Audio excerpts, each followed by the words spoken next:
Tetap kita haturkan salawat dan salam kepada junjungan kita Nabi Muhammad SAW, yang mana beliau menjunjung kita dari jalan kegelapan menuju jalan yang terang. Yang terhormat pembina dan sesepuh komunitas Jelajah Sawitra, kepada yang terhormat para narasumber, khususnya narasumber pada malam hari ini, Mbah Gunawan Asembodo, dan tak lupa yang terhormat para rekan-rekan peserta. Selanjutnya sambutan dari pembina ataupun sesepuh komunitas Jelajah Sawitra. Mungkin yang hal ini akan disampaikan oleh Kang Denny. Disinilah yang kita edukasi sebenarnya. Kalau untuk edukasi kesejarahan, nanti kita panggil teman-teman, kita jadikan narasumber seperti itu, seperti Mbak Gun, seperti itu. Nah, ini edukasi kesejahteraan. Jadi sampai tidak hanya mendaki, tidak hanya bersenang-senang, tapi dapat ilmunya. Itulah. Masa Sri Makutawang Sawardana, cucu dari pendiri bangsa Indonesia, anaknya Sri Lokapala. Pertanyaan yang ini Masanya kira-kira seperti itu. Itu yang tercatat angka tahun yang nempel di dinding yang tertua di Penanggungan. Tapi kalau Pundan Berundak, benar Gapura Bentar. Perbedaannya, kalau Gapura Bentar atau Ringin Lawang itu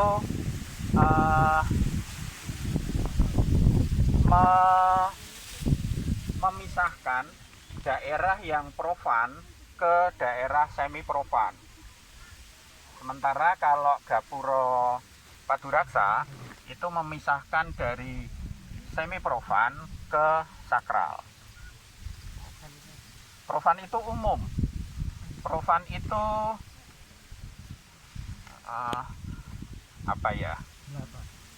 yang biasa, misalnya gini.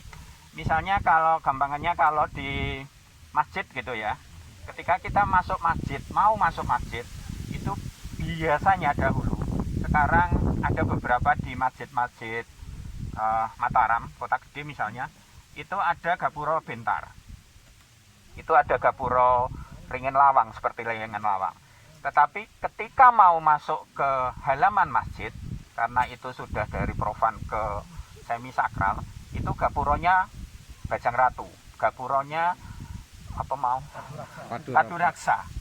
Itu gapuronya Paduraksa. Bisa diterima nggih perbedaannya nggih. Nah, kemudian candi apapun itu bentuk, apapun itu namanya, karena di dalam prasasti banyak sekali namanya, baik ada yang Patapan, kemudian ada yang Silunglung, kemudian ada yang Prasada, kemudian ada yang candi itu sendiri. Kita tidak tahu bentuknya apa, tetapi kemudian banyak orang-orang mengenal pokoknya bangunan watu apa boto ditumpuk-tumpuk itu jenenge candi. Candi sendiri itu sebetulnya konsep awalnya adalah rumah dari Dewi Candika. Dewi Candika itu adalah Dewi Kematian. Itulah sebabnya dahulu para sarjana-sarjana Belanda mengatakan bahwa candi itu adalah makam. Tetapi pada penelitian-penelitian setelahnya itu terbukti bahwa ada candi yang tidak digunakan sebagai makam. Ada yang tadi disinggung digunakan sebagai pendarmaan, sebagai pengingat bahwa ada orang yang dulu pernah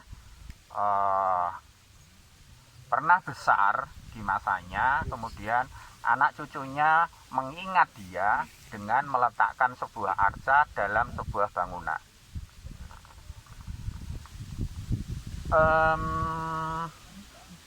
Candi sendiri itu sebetulnya selain sebagai Candika Graha atau rumah Dewi Candika, itu adalah miniatur dari Mahameru, di mana Mahameru itu dalam isme Hindu waktu itu dikatakan sebagai rumah para dewa. Jadi ketika ada sebuah candi, dia dianggap sebagai di mana dewa itu bersemayam. Sehingga disitulah kita melakukan puja, disitulah kita kita berdoa, kita menyembah pada hyang, kita menyembah kepada dewa. Ketika isme-isme itu baik Buddha maupun Hindu itu mulai menyebar ke pedalaman, tidak di pesisir tetapi lebih ke pedalaman, dan dilalah apa bahasa Indonesia?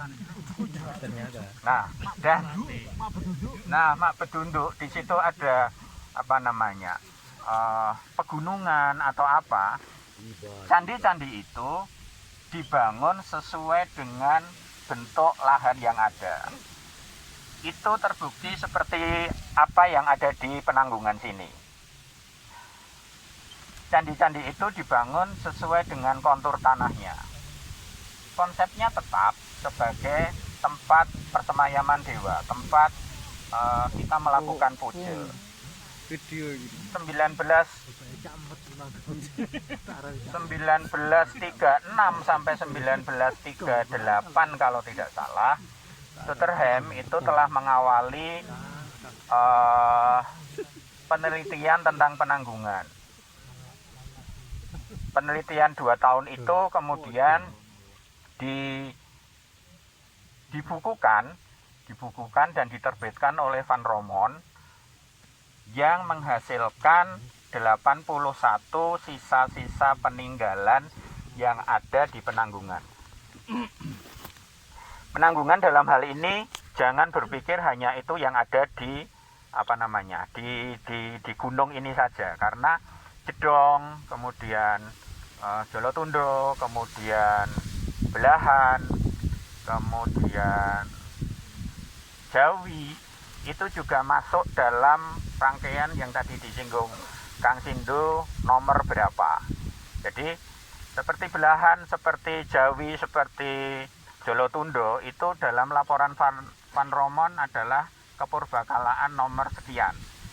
Kepurbakalaan nomor sekian. Seperti kalau tidak salah ingat, Candi Kendali Sodo itu adalah kepurbakalaan nomor 63 kalau nggak salah.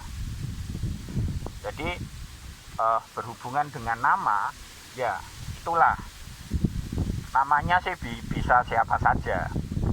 Seperti tadi disinggung oleh Kang Sindo, oh ini ada Candi Lurah karena dulu ada calon lurah yang akhirnya jadi. Nah, kemudian dijadikanlah Candi Lurah.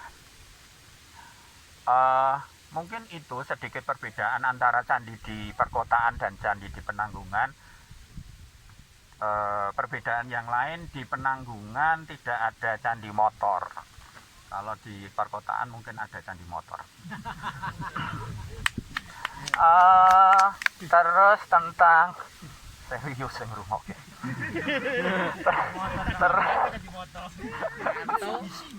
Terus apa lagi ya? Kayaknya itu ya tadi pertanyaannya ya. Tadi sudah disebutkan kan, kalau Pagebluk itu sependek yang pernah saya baca dalam Prasasti Watan Tija kalau nggak salah, di situ dikatakan bahwa setelah upacara penetapan Sima selesai, maka di situ diadakan kegiatan menonton wayang. Di situ hanya disebutkan nonton ringgit.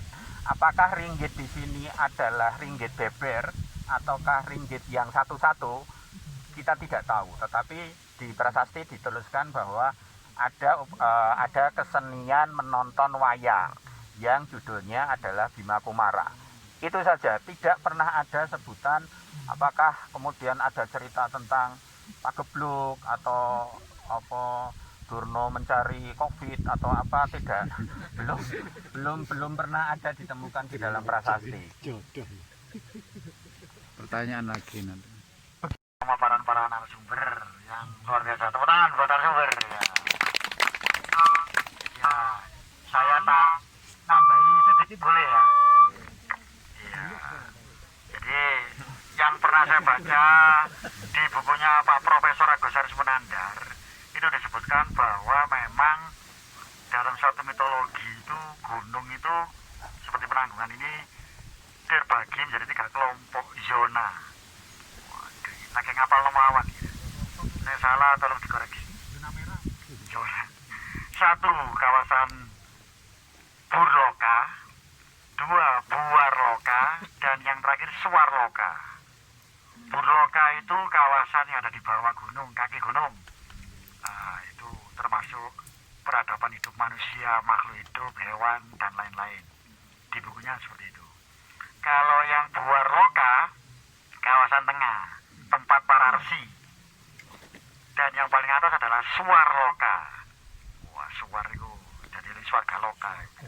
Ya mungkin semacam kayak zona yang paling inti, paling atas. Jadi kawasan yang paling disakralkan gitu ya. Nah, itu di bukunya Pak Profesor Agus Munandar tentang judulnya Kepurbakalaan Pawitra. Bisa nanti di browsing nang Mbak Google atau nang Gramedia tuku monggo. Kebetulan aku lagi mau fotokopi bisa. Ya itu teman saya. Terus PDF berarti. iya kan. Terus kemarin ini sebenarnya menyimpang dari anu Mas. Wingi ana sing takon nih. Sejak kapan Pawitra pindah Penanggungan, ganti Penanggungan itu Mas? Tapi gak akan saya jawab nanti pas ngopi bareng. Oke, langsung aja. 3 pertanyaan lagi ya? Ya, ya. Ya, silakan monggo. Ya, 1. Assalamualaikum warahmatullahi wabarakatuh. Rahayu. Yang saya tanyakan datang. Nama saya Raffi, pesantren di Malang, di Sidoarjo.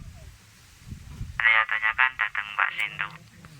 Sistem kependidikan dalam pondok pesantren itu apakah akulturasi pada masa Wali Songo yang sebelumnya sistem kependidikan keasramaan pada kerajaan? Terus yang kedua, persepsi maupun asumsi tentang perluasan wilayah Islam ke arah timur yang dimana penghancuran maupun menghilangkan jejak Hindu-Buddha sebagai itu sebagai kesyirikan maupun apapun itu, apakah itu benar atau penjelasan yang lebih mendalam? Yang ketiga, tentang penaklukan Pawitra, penaklukan Pawitra itu dalam bentuk perang atau menyuruh resi untuk turun ke gunung atau bagaimana? Sudah, terima kasih. Sekian, wassalamualaikum warahmatullahi wabarakatuh.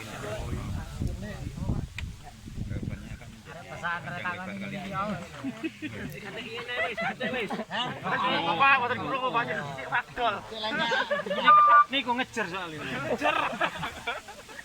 Apa fungsi 4 perwara? Perkenalkan. TKP ini saya TKP ini. TKP ya.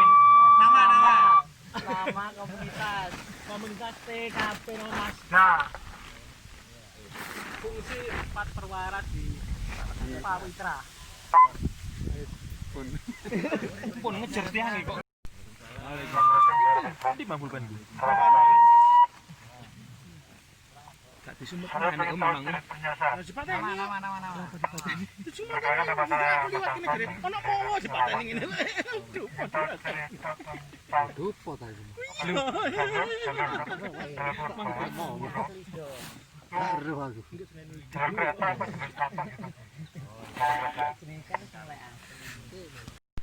Oh, apa? ada pesantren ini selesai.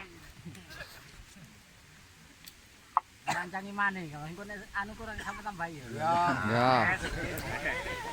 Pawitra, dalam asrama Pawitra yang di situ di negara Kertagama juga merupakan tempat para pertapa, tetapi para pertapa itu sendiri pertapa. Jadi resi di Penanggungan sendiri tidak harus di dharmasramanya, tetapi di dharmasrama itu sistemnya seperti ma'had pondok pesantren, seperti madrasah yang sekarang kita tahu di pondok pesantren ada santri-santri yang menetap sebagai calon kiai, tetapi lebih lanjutnya memang talabul ilmi atau belajar.